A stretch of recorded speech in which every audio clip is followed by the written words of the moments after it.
This is the how-to video for auditing O2 kits at Active Recreation.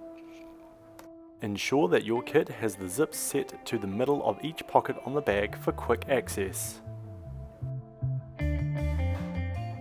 Next, we will need to check the defibrillator in the top pocket, remove it, and check for 2 flashes of the green light on the front of the defib.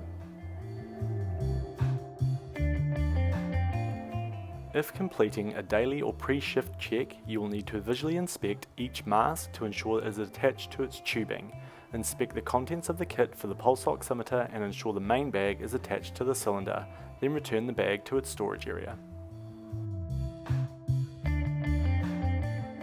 If you are completing the more comprehensive weekly check, you will need to do a cylinder pressure test. Check that it is attached to the bag and that the regulator is set to 0. Also check the bottle is in use. Open the valve on the top and the arrow should go up to show you the pressure reading, which should be recorded. Close this off, remove the attachment, open the regulator to release the air, close the dial back and ensure that the main valve is off. On completing the pressure check, you will need to remove and check the regulator.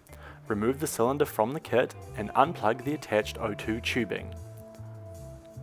Then unscrew the regulator from the cylinder and remove it, making sure to lie the cylinder down on completing this task. Next, we need to remove and check the Bodoc seal inside the regulator. Pop this out, flip it over in your hand and look for any tears or scratches in the seal. Make sure to check both sides.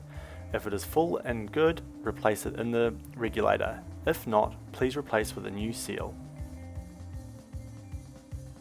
The regulator will then need to be reattached to the cylinder by aligning the dual pins with the 2 holes on the bottom of the top of the cylinder. Push in and screw the nut down until it is snug. Then return the cylinder to its position within the kit, ensuring to strap it down so that it remains safe for when it gets used.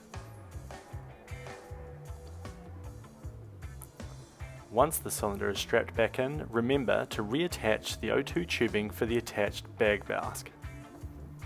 Next, we need to examine the OP airways. Remove them from the kit and take them out to ensure that you have one of each of the associated sizes before returning to the kit. Next, we'll check the pulse oximeter. Take it out, turn it on and place on your index finger to check both your O2 stats and your pulse rate. When these figures show, you know it is working. Check the battery level to ensure that it has a full battery. Remove it and replace in the kit. Next, inspect all of the masks to ensure that they are plugged in and ready to go should they be needed, that the mask is on and that the bag is attached and O2 tubing is also attached. Do not remove them from the bags. Again, check with your rebreather, make sure the O2 tubing is attached,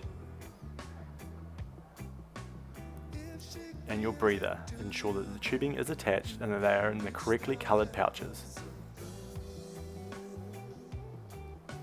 Finally, check your backup masks on the side of the kit. Ensure that you have one of each of the corresponding masks that you will use most often. Finally, return the kit to its ready state by closing the lid, zipping the zips up to the middle of the top of the kit and returning it to where it stays. Take me